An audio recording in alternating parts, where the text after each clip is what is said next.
Muy buenas noches, estimados participantes. Sean todos ustedes bienvenidos a este nuevo masterclass que llega gracias a Digital Business School. Nos encontramos en una transmisión en vivo a través de nuestra plataforma de Zoom y Facebook. Recordarles que para la emisión del certificado es necesario realizar su registro de manera correcta e ingresar al grupo de WhatsApp que se encuentra en los comentarios de nuestra plataforma Zoom y Facebook de la transmisión. Recuerden que la asistencia se tomará en cuenta a través de los comentarios de Zoom y Facebook. No olviden suscribirse a nuestras plataformas virtuales y activar las notificaciones para mantenerse siempre informados de nuevos cursos. Esta noche presentamos la masterclass con la temática de modelos de puntaje Z de alta aplicación a empresas bolivianas.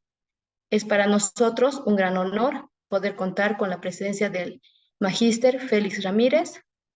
El magíster cuenta con el título como economista, cuenta con los posgrados en doctorado en ciencias económicas empresariales, maestría en estadística matemática, maestría en estadística aplicada a la gestión empresarial, diplomado en educación superior basado en competencias, diplomado en estadística aplicada a las finanzas, diplomado en estadística aplicada al marketing, diplomado en estadística aplicada a los negocios. Ahora sí, damos la bienvenida a nuestro disertante de esta noche. Muy buenas noches, distinguido magíster. Sea usted bienvenido a sala. Adelante, por favor. ¿Cómo está? Muy buenas noches a todos. Un cordial saludo en la distancia. Esperemos que esta masterclass eh, levante inquietudes en cada uno de ustedes para así acompañarnos en este siguiente programa. Bueno, la temática está orientada a conocer el modelo de puntaje Z de ALMA, ¿no? También conocido como modelo de score de ALMA. Pero vamos a hacer una pequeña aplicación a las empresas bolivianas, principalmente al sector de las industrias. En este sentido, sin mucho preámbulo, vamos a dar inicio a esta masterclass conociendo todos los efectos que correspondan a la definición conceptual que vamos a requerir para entender la temática.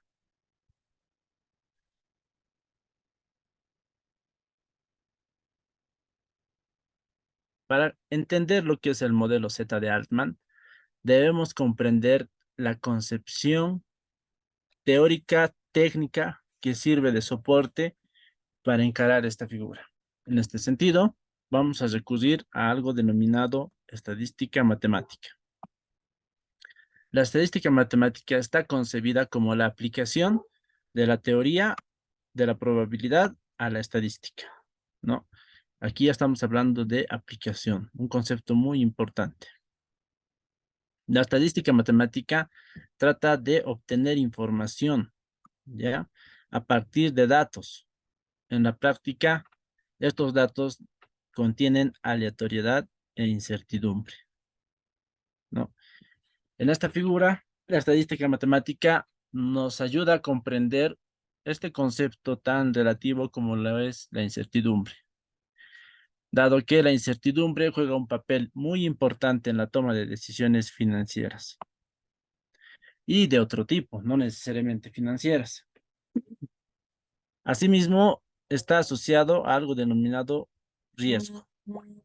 Riesgo. Entonces, incertidumbre como una cuantificación esperada y riesgo ya como una cuantificación de la incertidumbre. ¿Por cuánto? Vamos a definir el riesgo desde el punto de vista de la ISO 31000, que nos dice que básicamente es el efecto de la incertidumbre sobre los objetivos. Un efecto se va a definir como la desviación respecto a lo previsto. Yo había previsto, digamos, 10, he llegado a obtener 9, he llegado a obtener 11, ya sea positivo o negativo, es una desviación, ¿no? Si recordamos los estadígrafos, tendemos a la media, una desviación positiva, una desviación negativa. Esta desviación, esta variación, nos ayuda a entender un primer elemento de incertidumbre sobre objetivos. Todos los objetivos no necesariamente deben responder a un solo tópico, pueden ser diferentes, ¿no? Y además ser categorizados, además se aplica a cualquier contexto y nivel, ¿no? Los objetivos entendidos como cursos de acción a el hogar o al cual nos dirigiríamos. Entonces, con frecuencia es lógico que el riesgo como tal se exprese en función de su fuente, ¿no? De dónde proviene, los eventos potenciales asociados al mismo, consecuencias y por último, probabilidades. Entendiendo a las probabilidades como la probabilidad clásica, del cual, recordemos, tiene una variación entre 0 y 1. 1, suceso seguro; 0, suceso incierto o evento. Ahora, la estadística como tal se lo puede concebir como herramienta, como técnica, pero nosotros lo vamos a ver desde el punto de vista científico.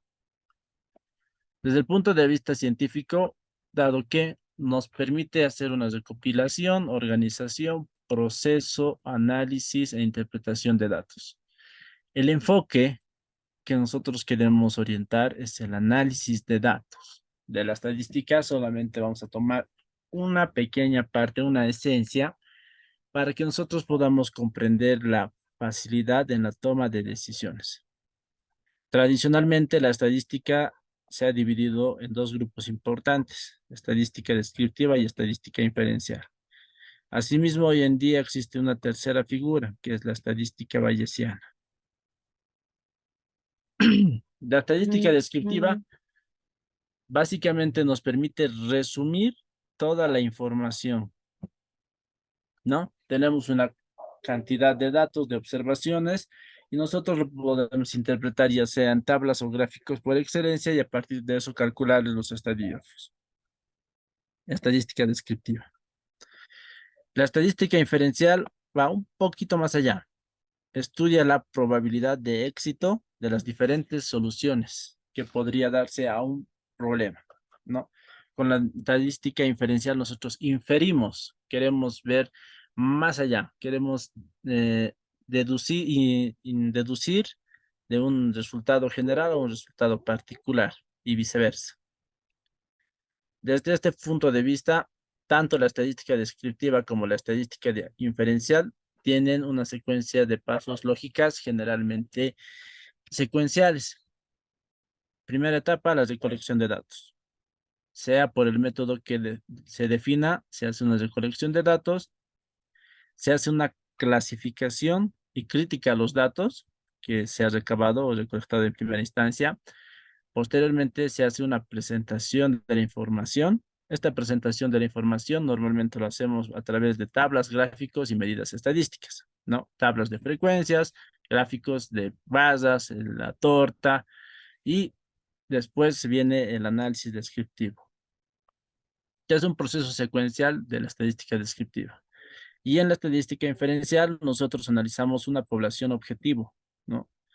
Una población objetivo, características que no conocemos. Por tanto, y además, considerando que trabajar con población es costoso desde el punto de vista de recursos humanos, de recursos físicos, de recursos monetarios, de capital en general, siempre vamos a recurrir o no, o casi siempre a la determinación de muestras. Muestras que en la mayoría son probabilísticas, no necesariamente. También hay muestras no probabilísticas que llevan otro tipo de análisis.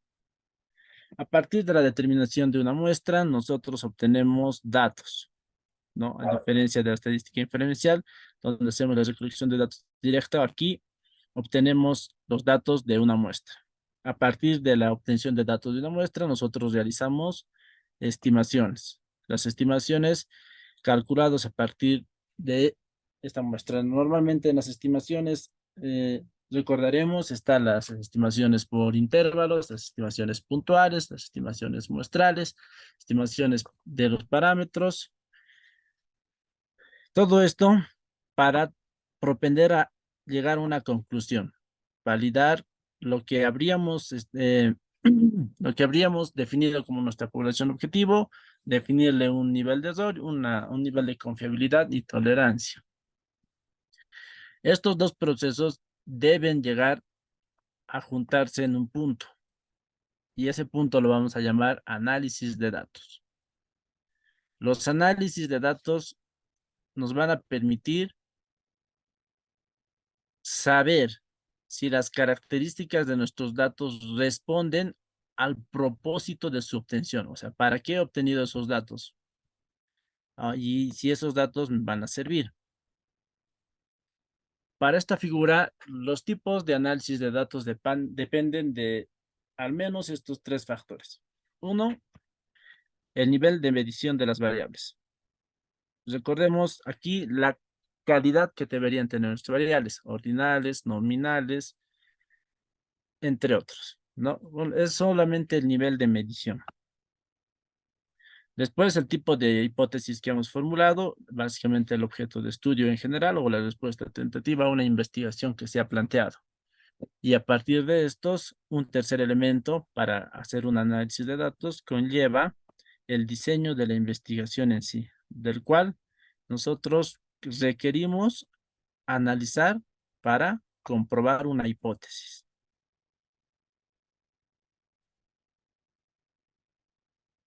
Desde este punto de vista, el análisis de datos se hace en función de las características de nuestros datos o también en función de una esencia particular que nosotros deseamos analizar.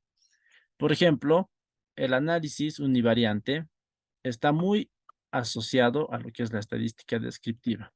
¿Por qué? Porque el análisis univariante básicamente es un análisis de frecuencias, un análisis de frecuencias. Si los análisis de frecuencias lo hacemos a través de tablas y gráficos. Y además, recorremos una característica en particular de un elemento de análisis o estudio. Por ejemplo, edad. Podemos hacer una pregunta a 10 personas, tenemos sus edades, podemos tabularlo, podemos graficarlo y podemos sacar sus estadígrafos. Esa figura se va a considerar como el análisis univariante. Un siguiente nivel es el análisis bivariante. El análisis bivariante básicamente es similar al univariante, pero ahora las tablas ya no son en un solo sentido, son en dos. Aquí nace el concepto de las tablas de contingencias. Con las tablas de contingencias nosotros queremos ver la relación que podría tener, por ejemplo, la edad y el peso, o la edad y la estatura, o el peso y la estatura, ¿no? Dos figuras, dos elementos. Y dentro del análisis bivariante hay elementos como clásicos, como la regresión, un, una figura o una herramienta muy usual en el análisis bivariante, ¿no? Queremos comprender esta relación. Pero el enfoque que nosotros debemos comprender para el modelo Z de Altman es el análisis multivariante.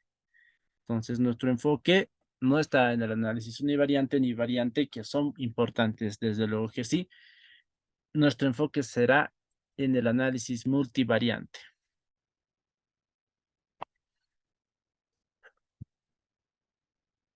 Las técnicas del análisis multivariante varían, ¿no? Consideramos los métodos de dependencia, los métodos de interdependencia y los módulos estructurales. Además, los métodos de dependencia consideran la dependencia métrica, de los cuales el más conocido es el análisis de regresión. También hay el análisis de supervivencia, el MANOVA, muy similar a la ANOVA, las correlaciones canónicas. De las dependencias no métricas está el análisis discriminante, las regresiones logísticas y el análisis conjoint. Nosotros nos vamos a enfocar para el modelo Z de Altman una base estadística del análisis discriminante. Asimismo, no es importante tener en cuenta que los métodos de interdependencia consideran a los datos métricos y a los datos no métricos. Dentro de los datos métricos está el análisis de componentes principales, el análisis factorial, las escalas, los análisis clúster. Dentro de los datos no métricos, el análisis de correspondencias, los modelos log lineales y los análisis clúster, ¿no? ¿En qué se caracteriza? Nosotros estamos haciendo el análisis de una técnica multivariante de un método de dependencia no métrica denominado análisis discriminante. Ese es nuestro enfoque. Entonces, el modelo Z de Altman que nosotros queremos analizar se funda principalmente en el análisis discriminante. Para entender esto, recordemos o comprendamos que el análisis de dependencia son son aquellos datos, por así decirlo, cuyos comportamientos es explicado primero por una o más, ¿no? Por eso es multivariante, por una o más variables independientes, ¿ya? En este caso, hay una variable dependiente que va a tener una característica cualitativa, cualitativa. Si recordamos algunas características cualitativas, bueno y malo, por ejemplo, puede ser también alto, bajo, puede ser rojo, azul, etcétera, en los cuales nosotros los vamos a poder asociar como variables dicotómicas. Y es por eso que el análisis discriminante nos va a proporcionar, es como técnica, nos va a proporcionar reglas de clasificación óptimas. ¿Ya? Entonces, el análisis discriminante básicamente va a discriminar los datos, ¿no? Y va a discriminar los datos en función de la información que tenga, sin importar de dónde provienen esos datos, ¿ya? Se van a basar en esta información y en función de esto nos va a servir para la toma de decisiones. Entonces, ese es el fundamento teórico del análisis discriminante. Ahora, si recurrimos a qué podríamos responder con el análisis discriminante, tendríamos algunas preguntas. Por ejemplo, ¿se puede predecir con antelación si un cliente solicita un préstamo y va a ser moroso? Con el análisis discriminante podríamos tener una respuesta aproximada. No nos olvidemos que, como hemos mencionado anteriormente, nosotros trabajamos en un entorno de incertidumbre. No sabemos lo que va a pasar mañana. Por tanto, una de las preguntas importantes es, voy a un banco, solicito un préstamo, ¿seré o no seré moroso? El análisis discriminante me podría proporcionar algunas herramientas para definir esta figura. Un siguiente elemento, ya saliéndonos cambiando de rubro. ¿Cuáles serán los factores que influyen en el desarrollo de un infarto de miocardio? ¿No? ¿Es posible predecir de antemano que un paciente corre el riesgo de un cierto infarto? Sí, no. Probablemente el análisis discriminante nos ayude a definir si está en una zona de riesgo o no, y en función de ellos elaborar un plan de tratamiento, por ejemplo. Se puede predecir de antemano si un recluso, es decir, si un prisionero o si un encarcelado solicita un permiso carcelario, escape, o sea, huya, se vaya, se le da el permiso y aprovecha la oportunidad para escapar, por ejemplo. En nuestro contexto no hay mucho esta figura, sin embargo, si se da, si se escapa o no se escapa, podríamos ver en función de ciertos factores o elementos que podrían darnos la respuesta. Y para ello, el análisis discriminante también nos va a apoyar. Nosotros estamos calculando o enfocándonos en algo denominado Z de Altman. Z de Altman se funda en esta pregunta, ¿no? Nos dice, ¿se puede predecir si una empresa va a entrar en bancarrota o en quiebra o tiene problemas de solvencia financiera? Es algo que vamos a poder determinar con el análisis discriminante. Lógicamente, todo lo que estamos haciendo es inferir. A partir de esta inferencia, se va a tomar los elementos necesarios para que, a partir de los resultados que obtengamos, se tome la decisión para fortalecer ciertos tópicos, ciertas áreas, ciertos momentos de nuestra estructura financiera. Y para eso está este modelo.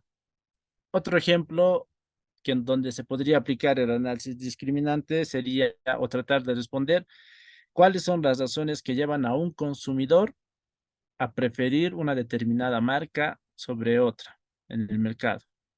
Ya un poquito yéndonos al análisis de mercados. En esta figura es importante comprender que los elementos que nos va a prestar el análisis discriminante nos debería dar un curso de acción razonable para que nosotros podamos definir la respuesta o las acciones necesarias a partir de los resultados que nosotros podamos obtener. Entonces, estas son básicamente algunas de las cuestionantes que el análisis discriminante nos podría ayudar a responder.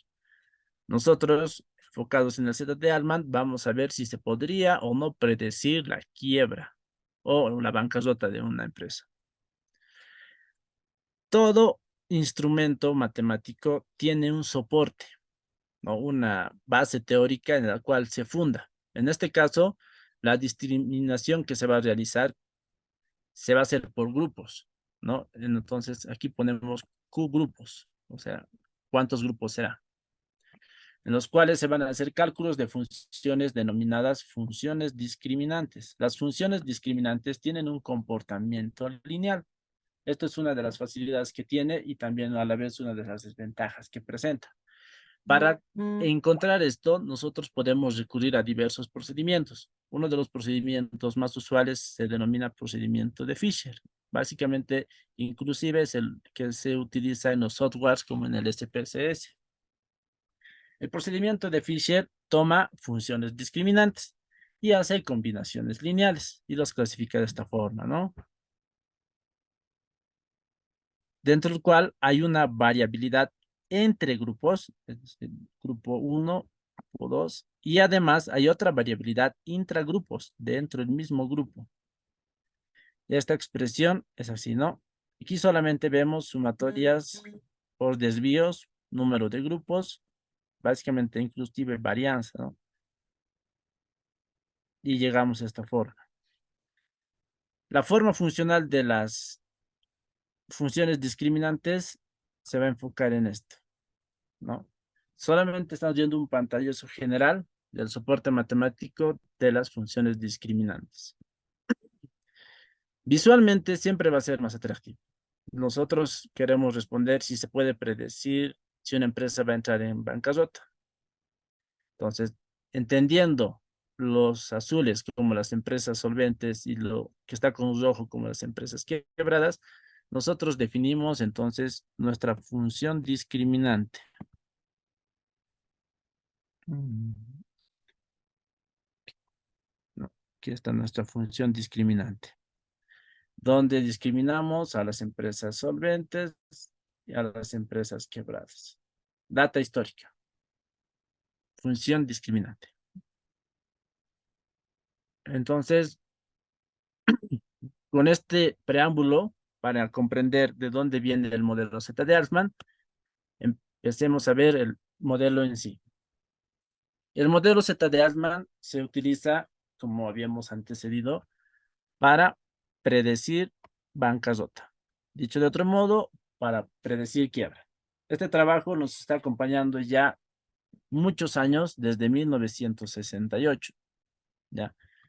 Cuando el autor del modelo, que es Edward Altman, lo utiliza para predecir la probabilidad de una empresa de caer en bancarrota en los próximos 2 años. Pero no es para cualquier tipo de empresa inicialmente. Inicialmente, su modelo se ha hecho para empresas manufactureras. De ahí la generalización a los diferentes rubros que vamos a ir viendo. Nos dice que el Z-score, Z de Altman o Z de puntaje es una combinación lineal. Como habíamos visto, el análisis discriminante se funda también en la combinación lineal. Pero aquí nos dice que son de 4 o 5 ratios financieros. ¿Ya? Los ratios financieros entendidos como razones de los cuales podemos extraer información ya sea de un balance general, de un estado de resultados, principalmente, ¿no? Y los ponderamos por los coeficientes. Z de Altman nos ofrece los coeficientes. Nos da ya definido, ya calculado estos coeficientes. Y es por eso que para esto Altman ha aplicado un método estadístico denominado análisis discriminante lineal. Y además lo ha hecho a un conjunto de datos de las fábricas industriales manufactureras que cotizaban en ese momento en el mercado de valores o en la bolsa, ¿ya? El modelo del puntaje de Z, modelo de Altman, modelo Z-Score, se ha comenzado a utilizar como una herramienta de predicción de insolvencia financiera.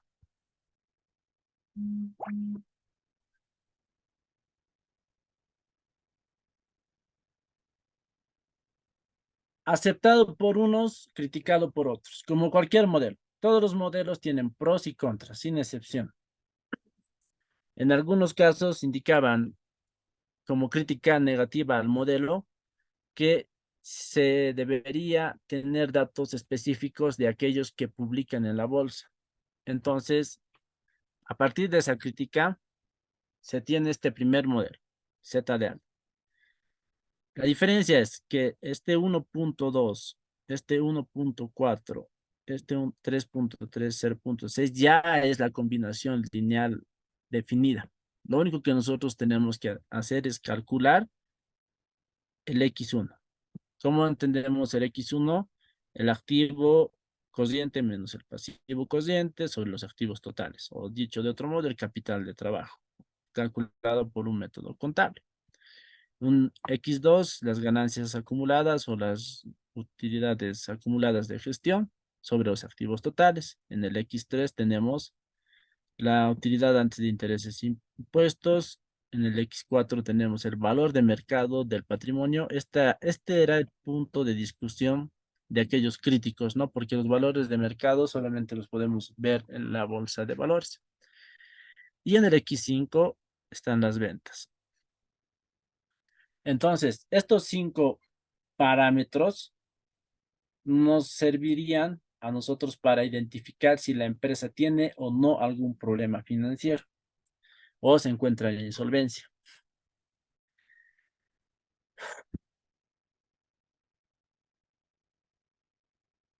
Por tanto, este modelo de Z de Altman base se va a conocer también como modelo de o ecuación para empresas manufactureras que cotizan en bolsa, aquellos que tienen información en el mercado de valores. En Bolivia, nosotros tenemos información, lógicamente, en el mercado de valores. Así que sí es posible calcular esta ecuación, ¿ya? Para esta figura, también existen las variaciones denominadas Z1.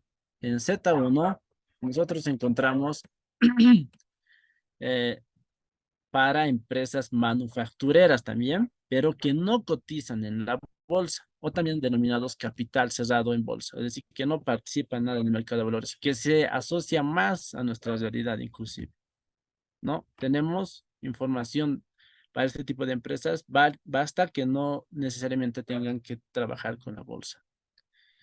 En este modelo se modifica la variable X4, ¿no? Todo lo demás es lo mismo. En X4 se cambia lo que hemos dicho, el valor de mercado por el valor contable, el valor del capital contable, aquel que registramos en el patrimonio, en una ecuación contable, ¿no? Esa es la única variación. Lógicamente, la siguiente variación importante va a ser los parámetros, ¿no? Nuevos parámetros vamos a tener para este tipo de modelo. Y estos parámetros son para empresas manufactureras que no cotizan en la bolsa.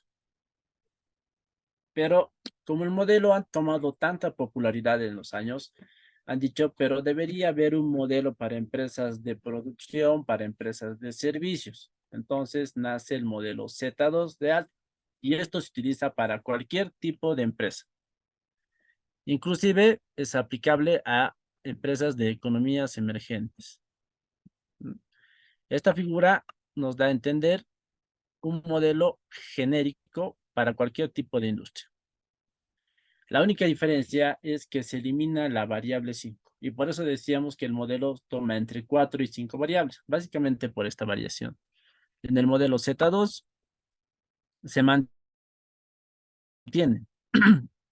los, las variables, pero la razón número o la razón que corresponde al X5 se elimina. Los parámetros lógicamente cambian nuevamente. ¿no? Tenemos nuevos parámetros del modelo Z de Altman.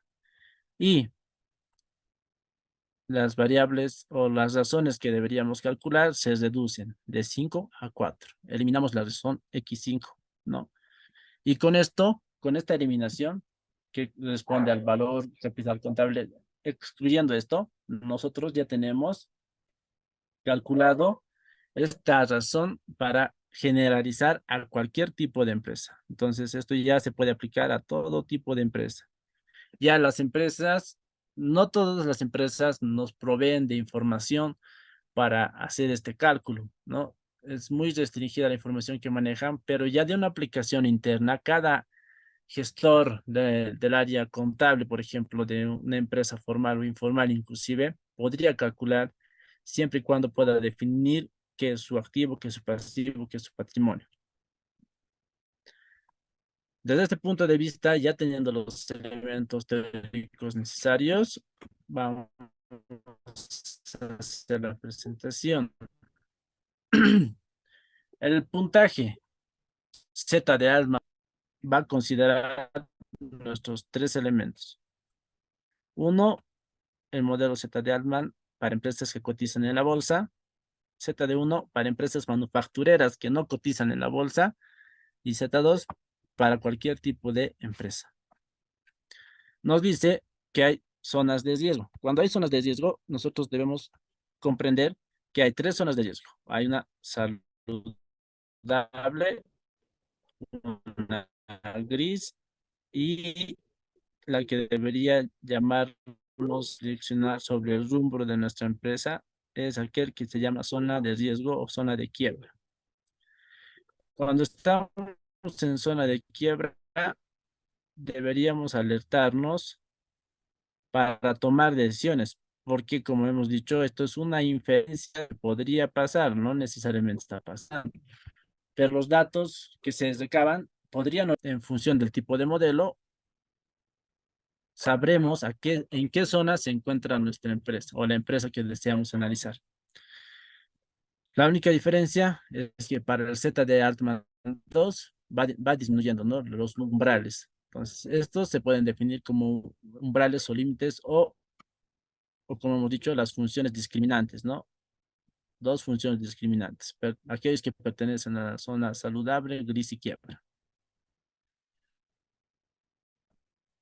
De hecho, de esto se ha hecho la aplicación del modelo como tal, obteniendo los siguientes resultados.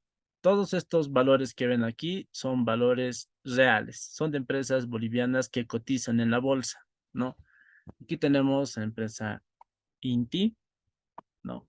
Tenemos cemento, sociedad de cemento, una empresa textil y además tenemos una empresa de aceite. La empresa de aceite, como es información pública, no está de más decirlo, corresponde a Fino. Y las empresas de cemento y textil no son empresas conocidas, pero sí son empresas que están en el rubro industrial. Todas estas empresas pertenecen al rubro industrial. No.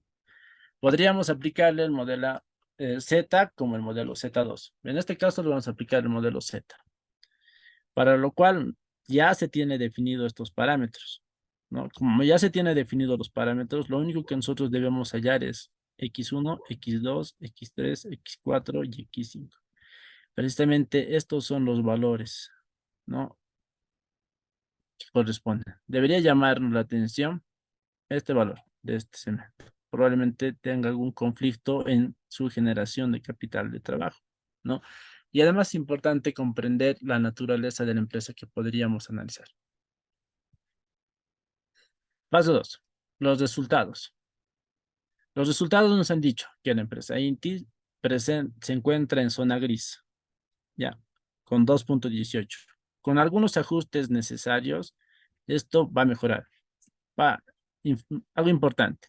El análisis se ha hecho con corte 30 de junio del 2023. Los datos corresponden a este periodo. ¿Por qué es importante mencionar el periodo? Porque el análisis se hace en función de, uno, seguimiento y dos, consolidación.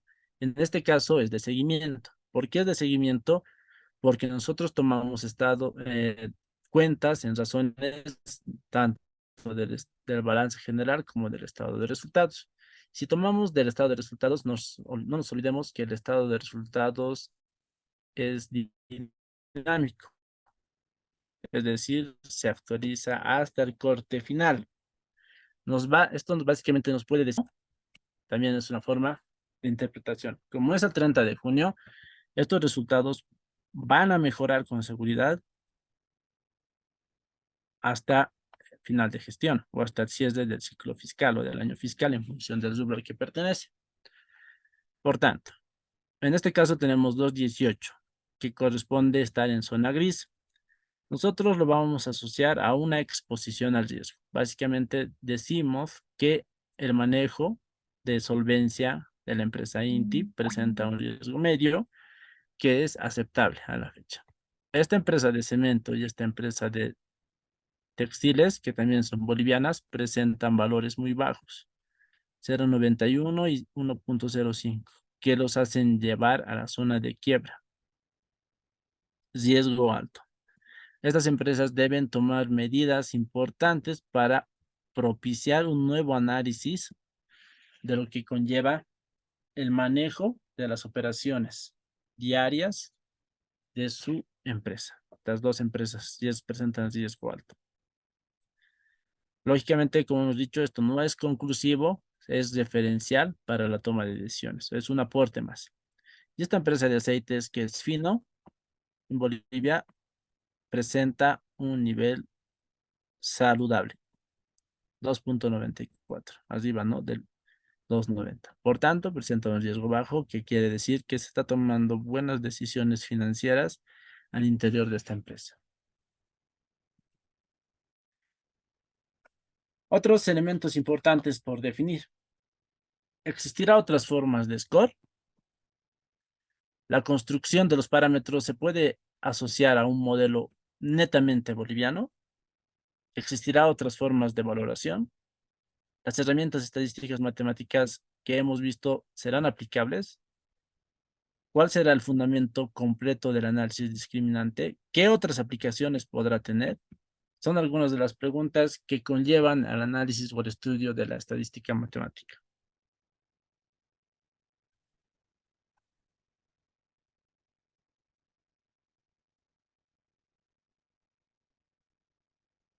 Bueno, a todos mi agradecimiento también con Digital Business School por la confianza de presentar hoy este webinar o esta masterclass.